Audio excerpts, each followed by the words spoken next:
There are some incidents that happen in your life, and those incidents are so strong that they change your DNA. Those incidents or accidents are so strong that they break you physically. They deform your body, but they transform your soul.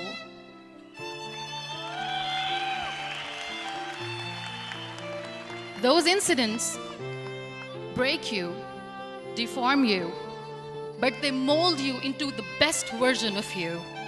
And the same thing happened to me. Just about after 2 years of getting married, about 9 years ago, I met a car accident. Somehow my husband fell asleep and the car fell in the ditch. Radius ulna of my right arm were fractured. The wrist was fractured. Shoulder bone and collarbone were fractured. My whole rib cage got fractured. And because of the rib cage injury, lungs and liver were badly injured. I couldn't breathe.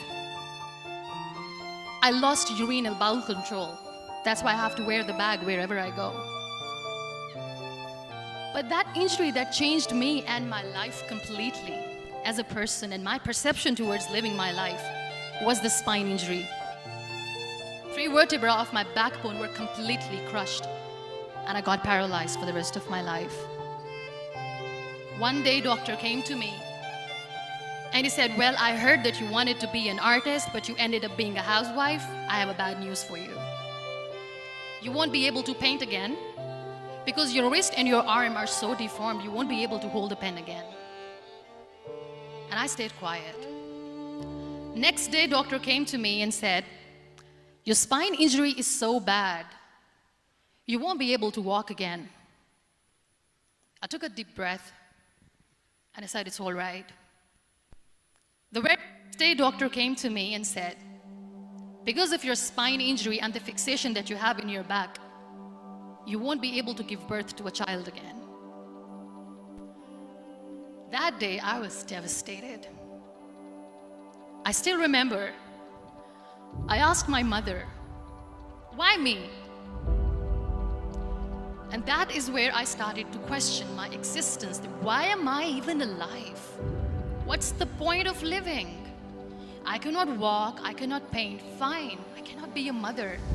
And we have this thing in our heads, being women, that we are incomplete without having children. I am going to be an incomplete woman for the rest of my life. What's the point? There was a tunnel that I had to roll on, but there was no light. And that is where I realized that the words have the power to heal the soul. My mother said to me, "This too shall pass. God has a greater plan for you.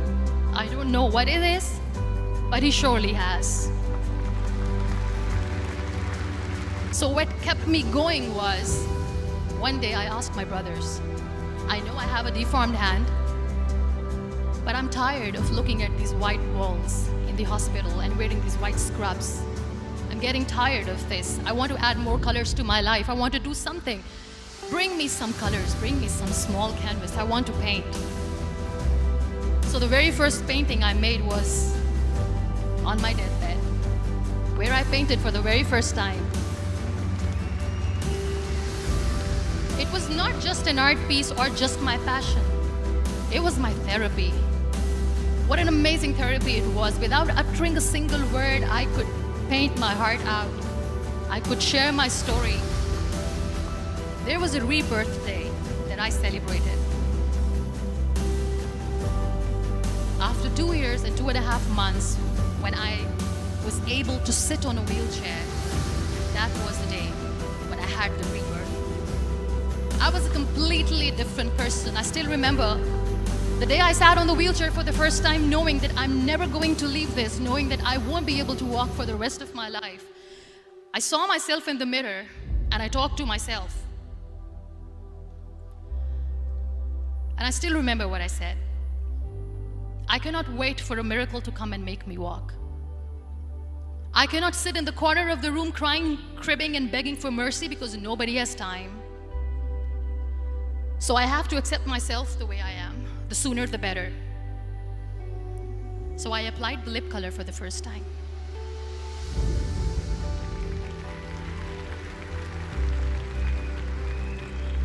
And I erased it. And I cried. And I said, what am I doing? A person on a wheelchair should not do this. What will people say? Clean it up. Put it again. This time I put it for myself. Because I wanted to feel perfect from within.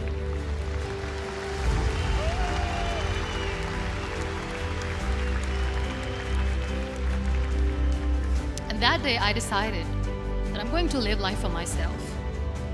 I am not going to be that perfect person for someone. I am just going to take this moment and I will make it perfect for myself. So when you accept yourself the way you are, the world recognizes you. It all starts from within. I decided that I'm going to join the national TV of Pakistan as an anchor person. And I've been doing a lot of shows for the last 3 years. I was featured in BBC 100 Women for 2015. I'm one of the Forbes 30 Under 30 for 2016.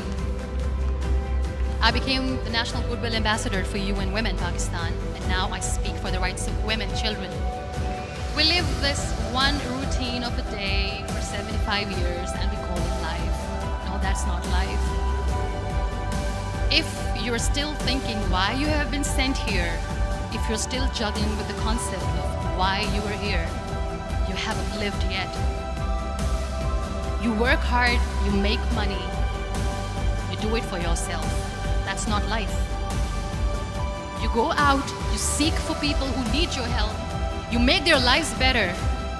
You become that sponge which can absorb all the negativity, and you become that person who can emit beautiful, positive vibes. And when you realize that you have changed someone's life, and because of you, this person didn't give up, that is the day when you live.